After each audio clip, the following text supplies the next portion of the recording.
Hello, and welcome back to part 4 of the Doujinshi, A Trip for Two plus Baggage. This is White Album 2 Doujin about the travels of Kazusa and Setsuna throughout Europe. So, continuing on, we just got to Vienna. We saw one or two churches, and now we're at the Christmas market. So let's learn a little bit about the history, and hopefully a little bit more about the love triangle post-Kazusa end. So it goes. Let's go in. The stained glass is so pretty. This is a more recent church, so it doesn't have much historical value, but it has a lot of stained glass windows, and modern day manufacturing techniques are better, so the coloring and expressiveness are high quality. Aha! This church was built for the last real empire of the Austrian Empire. They must have dumped a lot of cash into it. You sound so jaded. There are other famous altars besides the high altar. You can pray plenty. Christianity is wild. You've got the Virgin Mary and all these saints apart from Christ, so you can choose your favorite. All 8 million of them. You better be careful what you say in the capital of a country whose history advocates for the Catholic Church. Yeah, that's one of those things, like, it's true. And from the perspective of someone who doesn't worship, especially Japan, that's just, Christianity is not huge there. It does sound wild. But if you go to another country, you do gotta be respectful, even if you think they can't understand your language. Then why don't we go say our prayers to that terrifying empress, the Pope's witch, who brought that terrifying country into its prime? The Christmas market in front of City Hall is busy as ever this year. This crowd is really something. Oh, look, they're selling mulled wine here too. The mugs are so cute. They'll give you the mug if you drink it, right? I'm getting one. Hang on, Setsuna? Never mind. Huh? This tastes different from wine. Setsuna's just like drinking things. She doesn't know what it is. Do not do this if you go to a foreign country. Be careful. My God. This is a big tourist area, so it should be fine, but still, it's a very Setsuna thing to do. It's punch. I think it's made with a mix of schnapps and fruit juice, rather than a wine base. It's not bad, but I don't love it. Well, you'll never be a true Viennese then. Granted, it's not my favorite either. When it comes to warm drinks, spiced wine really is the best. The Vienna in Stasbourg was so good. The sweet wine, the citrus fruit aroma and sourness, I miss it. I'll help you drink like a third of it. Now, that's so random. I'll drink a third of it. Okay, thanks, Kazusa. Now, if we follow the tramway south from City Hall, we'll see Maria Theresienplatz, which is between the Natural History Museum and the Museum of Fine Arts. Her popularity is absolutely crazy. She once said, "While other nations do battle, you, lucky Austria, you wed." And the House of Habsburg, which is to say Austria, made its way through political marriages, which left its military forces weak. And on the left, we see the statue of Empress Maria Theresa. The line of direct male descent for the Habsburg monarchy had come to an end, and Maria Theresa inherited it, drawing descent from surrounding countries, in particular Prussia and France, who intervened and set off the War of the Austrian Succession, which lasted from 1740 to 1748, and put them at an even greater disadvantage. Even so, she was crowned the Queen of Hungary, negotiated with the Diet. Ultimately, she wasn't able to recapture Silesia. But her husband, Duke Francis Stephen of Lorraine, took the throne of the Holy Roman Emperor. All the men must have been terrified, scorning her as some ignorant, pampered little girl and trying to meddle with her, only to provoke the ferocious backlash of a mother with guts. Aww. Kazusa likes this kind of thing. She likes a nice, strong woman. Maria Theresa got fired up over reclaiming Silesia from Prussia, so she centralized authority through internal reforms, established a military academy through military reforms, and introduced conscription. In terms of diplomacy, she approached her old enemy, France, and with Louis XV's mistress, the Marquise de Pompadour, who was really the one in control of France at the time, as well as Elizabeth, Empress of Russia, she encircled Prussia in 1756. I knew about that. They called it the League of the Three Petticoats. Right. During the 7 Years' War, which lasted from 1754 to 1763, they repeatedly hounded down Frederick II of Prussia. Elizabeth died, and Peter III, who was a foolish devotee of Frederick's, withdrew Russia's troops, which led Prussia to a victory right at the brink. But had Frederick died during the 7 Years' War, and had Prussia fallen to ruin, I think European history would look very different. As with all things, it only takes one tiny little thing to change everything. And my God, don't we know that from playing through White Album 2. One tiny little thing changes, and the whole game changes.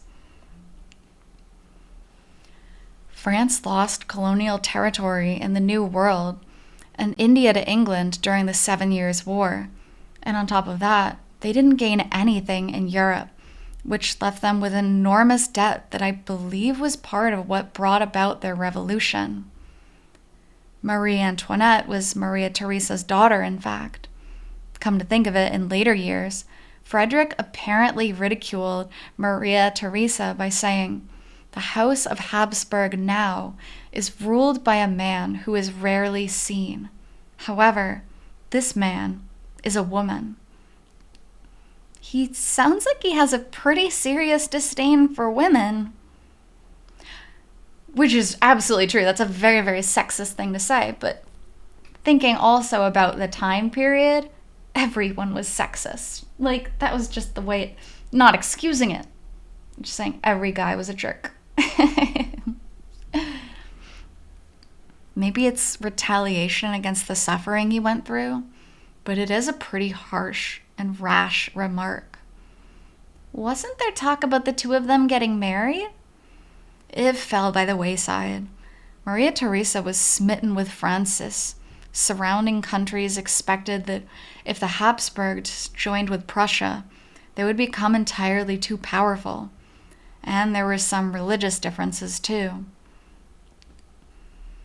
It's fascinating to see royalty from that era prioritizing marriage for love. True, and I love that. Yeah, Maria Theresa was a devout Catholic and gave birth to 16 children with her husband alone. Dear God, 16 kids. She imposed a severe penalty for adultery to keep her husband in check, and after his death, she apparently remained in mourning dress for the rest of her life.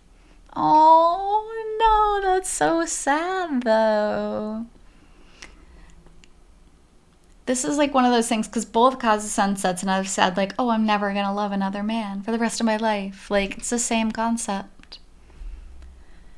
Meanwhile, Catherine II, the Empress of Russia, who lived at the same time, was the daughter of a Prussian soldier with no blood connection to the Romanovs. But by marrying the nephew of Empress Elizabeth, who did have the right connection, she integrated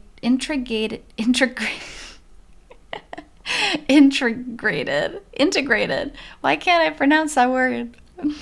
Into the royal court, dethroned her fool of a husband in a coup d'etat, and usurped the crown for herself. She ought to have converted from Protestantism to the Eastern Orthodox Church, but she enjoyed rampant affairs with countless lovers. They were both powerful women, but their ways of life were so thoroughly different. It really is fascinating. Which the two of these actually remind me, if we're pulling like WA2 parallels here, Kazusa and her mother, right? Kazusa was super, super devout. She only wanted Haruki. Granted, she forgave the adultery, or, quote unquote adultery. But then the other woman, who was also very cool and powerful, but had countless lovers, like Yoko. Everyone's different. So, what did you think of the Christmas concert at the cathedral? Well, I have to say the audience behavior was terrible. I didn't think there'd be so many people with their phones out recording it. No one was actually properly listening. That's what you get with a bunch of out-of-towners. I'm sorry, Kazusa. I can definitely see how you would be embarrassed to have a member of the Vienna Philharmonic see you surrounded by a crowd like that. They must have been aware of the kind of crowd they were playing to, so maybe they were embarrassed themselves. Can't say I'm happy with that, considering the 40 euros it cost to get in. 40 euros, that is... Okay, it is a Christmas concert. Have to keep that in mind. And Christmas concerts are one of the biggest tourism events, not even just tourism, but religious events of the region. So 40 euros, I guess, but geez, that is a lot. But we managed to get inside the nave of the cathedral, right? Good point. We don't have a lot of time, but let's go take a look. Wow. Ooh, look at those paintings. That is gorgeous. Honestly, like Jesus being hung on the cross and like images of that are so rampant in Catholicism are kind of creepy to me. But the paintings and the sculptures are very, very beautiful. On the left, the statue of Christ on the cross suspended at the midpoint of the nave is interesting. On the right, the high altar with a painting of the martyrdom of Saint Stephen, the first martyr of Christianity, from Official Guidebook. Some more photos from within there. The Catharinian altar below the South Tower on the left. It looks like sass. That woman in the middle, she's got sass. And then Wiener Neustadt altar seen on a Sunday in the women's choir. No matter how many times I look at it, that high altar is seriously impressive. Apparently it's painted on a copper plate rather than canvas, since it's 15 meters high. Now that I'm looking at it closer, even these pillars have altars. For the 8 million saints, Be quiet when you say things like that. Stop.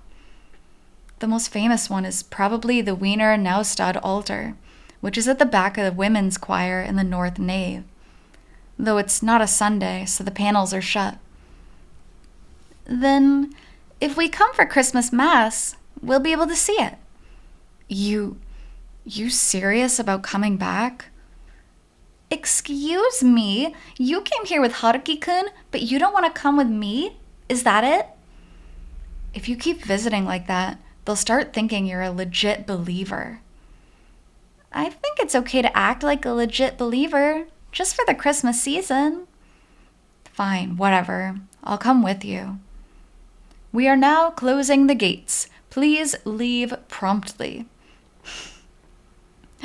And this is true not only of Japanese tourists, but even of people who maybe are Christian, but they just never pray and they never go to church. But then, bam, Christmas season, legit believer. I'm gonna go to church. That kind of thing. So I don't think they need to feel nearly as bad about it as maybe they think they should. Oh, sounds like they're closing up. Let's go. Let's continue our church rounds tomorrow. Even more churches? I need something sweet.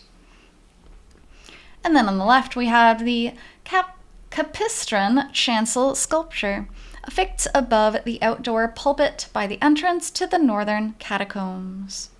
Whew, the catacombs. Even just sounds creepy. And we're moving to Vienna, December 24th, 2018. So Christmas Eve. And as we are reading this, I want you to keep in mind that Christmas Eve to Japanese people, Kazusa and Setsuna at this point, is a very, very important holiday for lovers specifically. It is so romantic. It really is. It's the day where you're supposed to get cake with your lover. You're supposed to do cheesy dates, confess feelings to each other. It's a very big couples day. So Setsuna and Kazusa being together, it's not unheard of, but also just keep in mind the context of the holiday for them. Whew, I'm tired. The Christmas Eve Mass doesn't start until 4:30, so I can sleep a little more, yeah? I'm not going to argue with you on this. Now go take a shower. Man. She's like Haruki at this point, just forcing her up out of bed. The hotel breakfast was great. 4-star hotels really know how to do breakfast. I guess. Hey, will you buck up already? I should have sent Haruki... I should have sent Haruki-kun a reminder. I never imagined you'd forget the key to your own house in Vienna, Kazusa. It's a good thing the hotel we stayed in yesterday allows for multiple night stays. Don't tell me you forgot your key deliberately. No, I seriously plumb forgot. I'm sorry. Uh-huh. What about the management office? Closed today. Well, that's fine. You can just buy me a soccer tort later to make it up to me. How very Kazusa to be losing her keys. And then going to a phone booth in front of the station and crying and begging for help. Brings back memories. So, where are we going? Good question. How about Schloss Belvedere? They've got Klimt's The Kiss on display right now. I think they're also doing a special exhibition of Egon Schiele's work. Sounds good. We could take the tram, but let's walk. We'll get there quick if we cut through the city park. So, statues of Johann Strauss II on the left and Anton Bruckner on the right in the city park. It seems not many people go to the Bruckner statue, but his Ninth Symphony is one of humanity's greatest treasures. Oh, and that's something definitely Kazusa would enjoy and like to see. Bruckner's last house. It looks so simple. And also there's what is that? What do you call it? There's a roller coaster in the front of it for kids. That's kind of cute. So this bronze statue of this old guy is Bruckner. And this gilded bronze statue is Johann Strauss. I feel a little bit like there's a disparity in treatment here. Oh no, there'd be no point gilding the statue of a twisted old pedophile like Bruckner. Straight and to the point. Anyway, look, there's the Soviet War Memorial. Schloss Belvedere is past that. I didn't know monuments like this still existed. You probably shouldn't ask about how it wound up here. I guess when it comes to memorializing the war dead, positions and principles aren't all that important. I wouldn't know, but maybe. It's a little wild. In Japan, there'd be graffiti all over something like this. Yeah, you probably wouldn't see this. I mean, and this kind of thing makes it seem like graffiti is rampant in Japan. It really isn't. But if it were like a really controversial thing, it might not end up there for long. Unless it was a religious thing, because even though there have been religious controversies throughout Japan, things like that would still stand because it's, I don't know, considered something different, something holy kind of thing. but in a different way than Christianity is. You know what I mean? It's more like tradition than it is holy, I guess. Ah, here we are. Oh, Kazusa, tickets are over here. Wait, actually, over here is the house that Emperor Franz Joseph I gave Bruckner in his later years. He lived here until he died. Do you like him? Like who? Bruckner. Do you like Bruckner? I just thought I'd stop by since we were on our way to the palace, that's all. He's not quite my type, I must say. Kind of like a big stone tumbling down onto your head from above. He doesn't really have much in the way of piano stuff anyway. Well, there aren't a lot of women who like Bruckner. Something in your tone is grating on me, but yes, I guess he wouldn't be that popular with female listeners. But I'm sure he never imagined that far in the future, Christmas markets would be held at the palace, and there'd be a little train running right in front of his house. Now, let's go see the kiss. Okay, moving on from all these random sights. I thought they would talk a little bit more about Kazusa's piano, but that's okay. So, in the photo here, which has some beautiful gardens, by the way, my goodness. Old Vienna viewed from the upper palace. Supposedly, Marie Antoinette spent some time in this palace, and Mozart went there to give a performance. That was certainly worth seeing. I haven't seen that much Schiele in one place in a while. You don't get a lot of opportunities to see so many Austrian paintings past the 19th century at once. I'm glad we came. Ready for that sacre torte? It's about time they get something sweet anyways. So, on the right, we can see the Karlskirche, St. Charles Church. Now, Karlskirche, another church. Why? It's right by the lower palace, and it's along the way we're going. Karlskirche is Catholic. Its exterior construction is between Roman and Byzantine. The interior is Baroque. It was completed in the first half of the 18th century. Its construction was commissioned by Charles VI, the father of Maria Theresa. The fresco painted on the 25-meter dome above the hall is particularly famous. Yeah, this fresco I think most people have seen before. The scaffolding for repairs kind of gets in the way. Right now, the scaffolding is being used so visitors can climb up and look at it more closely, though it does get some mixed reviews. I feel like this is the kind of thing where you're supposed to look up at it from below, like, wow, that's amazing, right? Maybe. Everybody feels differently about how to view art. The altar really leaps out at you too. It's dedicated to Charles Borromeo, whom the Roman Catholic Church reveres as a saint. One of the millions of saints. So pretty though. My goodness. Could you, just popped into my head, but could you imagine trying to drag like Chiaki to a place like this?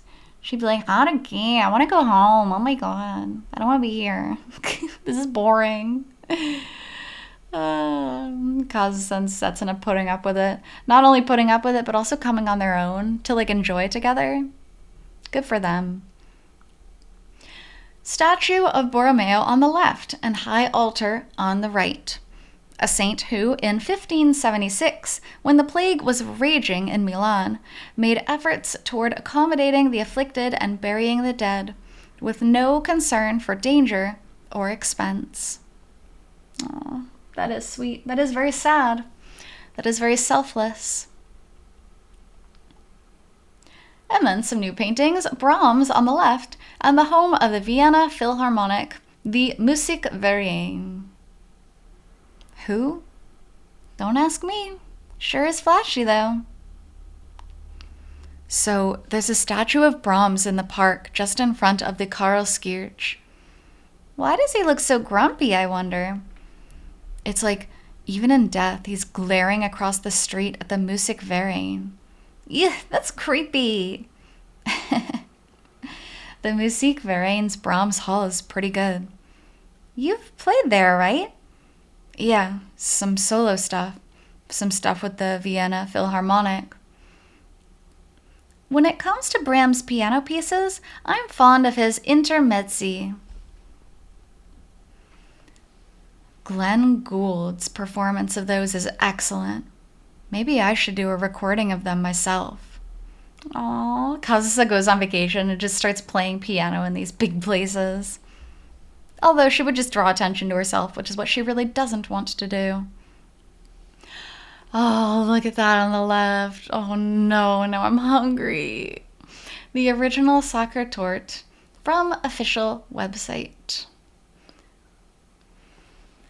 At this point, the two of them were supposed to pass in front of the Hotel Imperial, and Kazusa would start to turn right, saying, "The Imperial tort at the Café Imperial is great."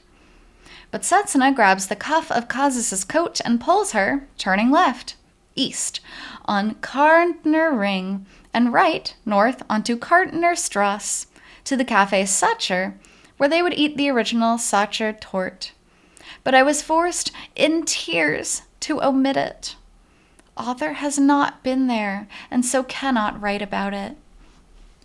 Aww, that would have been cute. And Kazusa would have got her sweet, and that would have been amazing. And then the mass schedule posted at the cathedral. Yeah, I guess the original has its own special taste. It was so sweet. Now, I think it's just about time to head to the mass. Right. Hey, Setsuna, do you want to go to the mass tomorrow morning, too? Yes. Once it's over, why don't we rest for a bit and then go climb up the Kallenberg? So many masses. Geez, they really are going to turn into believers soon. True believers. And then we move to Vienna on December 25th, 2018. On the left, Beethoven's statue along the Beethoven Gang. It's just ahead, which makes it a little scary. That was astounding. I couldn't be more pleased.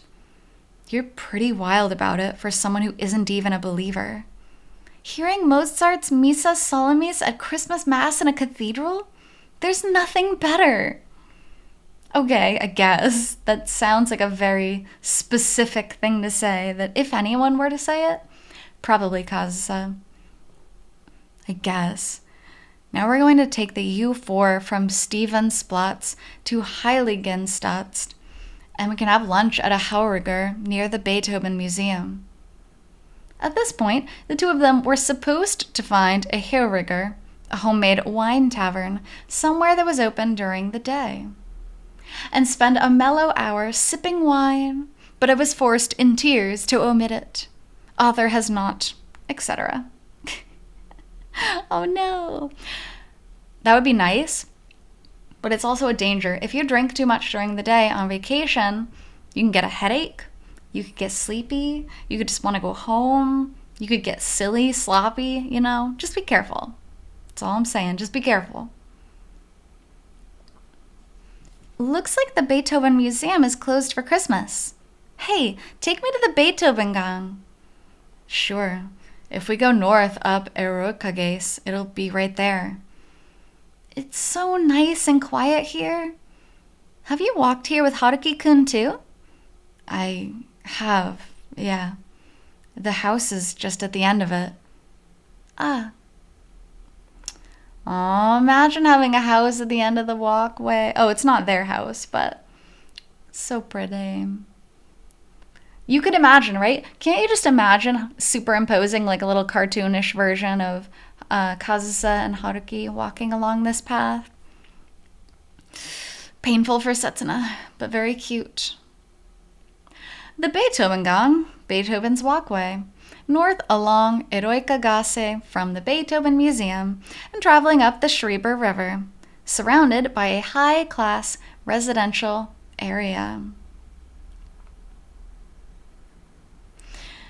And we're going to get deep. We're going to get a little bit deeper into the past. And bringing up the past in White Album 2 is always a very dangerous and painful thing to do. But it's an exciting thing to do through the eyes of this author. So, thank you very much for joining me on this doujinshi reading from White Album 2. And I'll be back with the next chapter shortly. Until then, hope you take care. See you!